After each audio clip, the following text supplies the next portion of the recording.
کہ جن کی مسلسل جدوجہد اور کوششوں نے اس پروگرام کے انعقاد پر زور دیا اور انہی کی بے پناہ محبتوں نے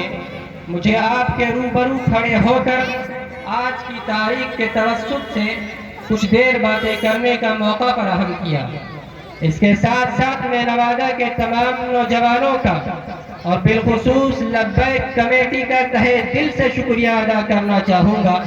کہ جنہوں نے مولانا کی اس سوچ پر لبیک کہتے ہوئے حالات کے پیش نظر اس پروگرام کو ضروری سمجھا اور ہر طرح سے ان کا ساتھ دیا۔ میرے بھائیوں اور بزرگوں، ہم سب جانتے ہیں کہ ہمارا ملک ہندوستان انگریزوں کی غلامی سے 15 اگست سن 1947 کو انتھک کوششوں اور بے شمار قربانیوں کے بعد آزاد ہوا، جس کی ایک الگ تاریخ اور داستان ہے۔ بہرحال آزادی کے بعد یہاں کی رنگا رنگی تہذیب و ثقافت کے ماننے والوں کے لیے ایک مکمل رہنما اصول اور لائحہ عمل کی ضرورت تھی، جس کی روشنی میں یہاں کے ہر باشندے اور یہاں کا ہر شہری آزادانہ طور پر اپنی زندگی گزار سکے۔ چنانچہ اسی ضرورت کی تکمیل کے لیے ایک دستور ساز کمیٹی تشکیل دی گئی، جن کے سربراہ ڈاکٹر بھیم راؤ امبیڈکر کو منتخب کیا گیا۔ انہوں نے 3 سال کی طویل جدوجہد اور مسلسل محنت و جافشانی سے ایک دستور مرتب کر کے دستور ساز اسمبلی میں پیش کیا۔ پھر اس قانون کو سپریم کورٹ میں 26 جنوری یعنی اسی تاریخ کو سپریم کورٹ نے 26 جنوری سن 1950 کو ہندوستانی عوام پر نافذ کیا۔ آج ہی کی تاریخ ڈاکٹر بھیم راؤ امبیڈکر کی صدارت میں مرتب شدہ اس دستور ہند میں سبھوں کے حقوق کی رعایت کی گئی۔ یہاں کے ہر شہری کو اپنے اپنے مذہب کے مطابق زندگی گزارنے کی مکمل آزادی دی گئی۔ آج ہی کی تاریخ وہ تاریخ ہے جس میں ہندوستان ایک سیکولر ملک بن کر سامنے آیا، اور اسی مقصد کے لیے آج ہم اسی مقصد کے لیے جمع ہوئے ہیں، اور اسی دن سے یوم جمہوریہ کا جشن پورے ملک میں منایا جانے لگا۔ آج کے اس مسرت موقع پر اسی لیے ہم اکٹھا ہوئے ہیں۔ کاش کہ اس موقع سے پورے برادران وطن کو الفت و محبت کا پیغام دیا جائے۔ میرے بھائیوں، ہمیں اس بات پر فخر ہے کہ ہم ہر سال یوم جمہوریہ کا جشن مناتے ہیں اور بڑے پیمانے پر اس کا اہتمام کرتے ہیں، لیکن سوال یہ ہے کہ کیا ہم صحیح معنوں میں جمہوریت کی فضا میں ساتھ لے رہے ہیں؟ وہ گنگا جمنی تہذیب جسے ہماری دستور میں جگہ دی گئی تھی ہماری زندگی میں نافذ العمل ہے؟ ہرگز نہیں، بلکہ جمہوریت کی پہلے ہی صبح سے برسر اقتدار پارٹی نے جمہوریت کا جو ننگا ناچ کیا ہے وہ تاریخ کا انمنت نقوش ہے۔ آئے دن دستور ہند کے ساتھ کھلواڑ حکمراں جماعت کی فطرت ثانیہ بن چکی ہے۔ خاص طور پر موجودہ حکومت میں تو جمہوریت صرف کاغذ کی ایک زینت بن کر رہ گئی ہے۔ اس وقت برسر اقتدار پارٹی کے ذہن و دماغ میں طاقت کا غلبہ اور اقتدار کا ایسا نشہ چھایا ہوا ہے کہ ہر صبح دستور ہند سے متصادم کوئی نہ کوئی قانون نظر آتا ہے۔ میرے بھائیوں، اس وقت برسر اقتدار پارٹی کے ذہن و دماغ میں طاقت کا غلبہ اور اقتدار کا ایسا نشہ چھایا ہوا ہے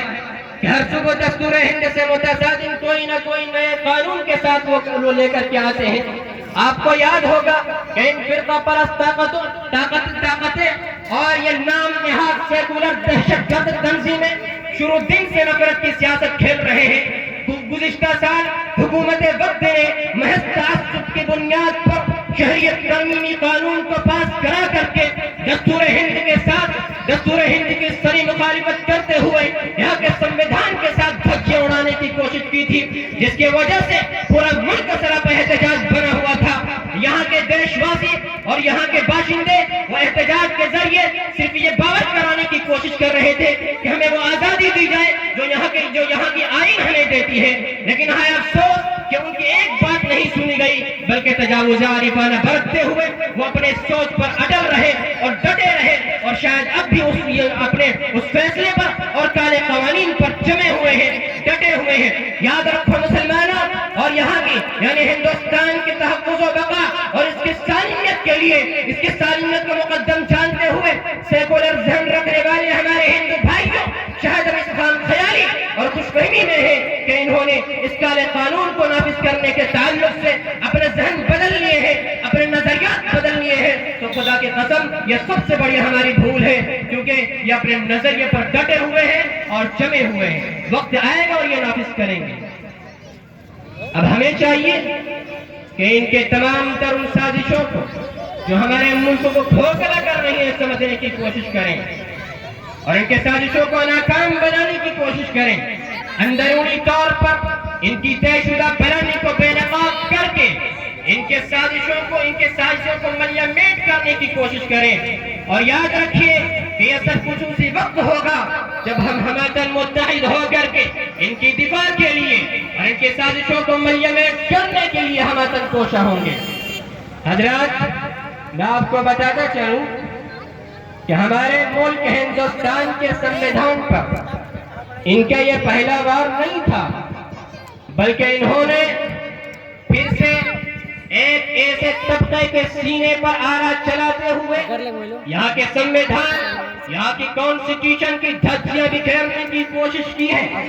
جن کی محنت اور جدوجہد کے نتیجے میں ہمارا پیٹ بھرتا ہے اور جن کی کوششوں کے نتیجے میں ہمیں بازاروں سے بآسانی غذائیں میسر ہو جاتی ہے، مگر ہائے افسوس آج ملک کے مختلف خطے میں آج ملک کے مختلف جگہوں پر ہمارے کسان بھائیوں اور دیگر سیکولر ذہن رکھنے والے بھائیوں کی طرف سے احتجاج ہو رہا ہے، جس کے ذریعے وہ اپنے جائز حقوق کا مطالبہ کر رہے ہیں۔ ہائے افسوس ہے اس بات پر کہ ان کی باتیں نہیں سنی جا رہی، بلکہ تجاوز عارفانہ برتتے ہوئے ان کو اگنور کیا جا رہا ہے۔ آج ملک کے اندر آپ دیکھ رہے ہوں گے، اب سوشل میڈیا کا استعمال کرتے بخوبی آپ اس سے واقف ہوں گے کہ آج ملک کے کس طرح حالات بن گئے ہیں، آج مختلف کی آج ملک کی جو موجودہ صورتحال ہے ان کو بیان کرنا ناقابل، ان کو بیان کرنے کی زیادہ ضرورت نہیں ہے، کیونکہ ساری چیزیں اور سارے علم سے آپ واقف ہیں۔ مزید میں آپ سے کچھ کہنا نہیں چاہتا، لیکن اتنی بات ضرور ہے کہ آج حکومت وقت نے یہ عہد کر لیا ہے اور شاید ان جفاکش کسان بھائیوں کی چیخ و پکار اور ان کی آہو پکار کو نہ سن کر شاید یہ ثابت کرنے کی کوشش کی جا رہی ہے کہ اب ہم نے یہ عہد کر لیا ہے، اب ہم نے یہ سوچ لیا ہے کہ ہندوستان کو ہندو راستہ بنا دینا، یہاں کی برسوں گنگا جمنی تہذیب پر پانی پھیر دینا اور یہاں کی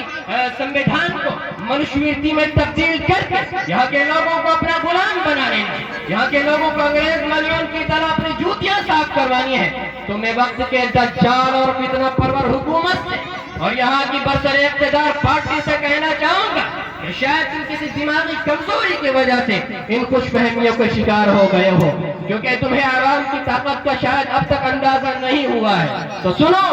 عوامی سیلاب وہ سیلاب ہوا کرتا ہے کہ پہاڑ تو پہاڑ کیا سمندروں کو بھی اپنے ساتھ بہا لے جانے کی صلاحیت رکھتا ہے۔ جب اس ہندوستان کے اندر انگریزوں کی آمد ہوئی تجارت کے آڑ میں، جب اس ہندوستان کے اندر وہ قابض ہونے لگے اور دھیرے دھیرے جب وہ اپنی حیثیت سے بھی تجاوز کرنے لگے، تو سب سے پہلے یہاں کے بسنے والے ہمارے اکابرین،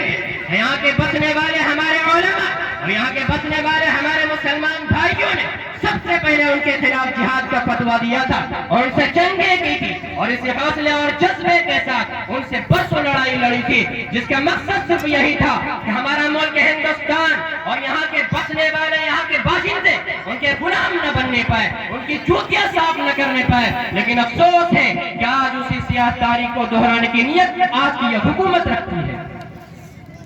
تو میں اس موقع سے اپنا موقف بالکل واضح کر دینا چاہتے ہیں کہ ہم مسلمانوں نے بڑی سوچ سمجھ کر کے پورے عزم کے ساتھ اس ملک ہندوستان میں رہنے کا فیصلہ کیا ہے۔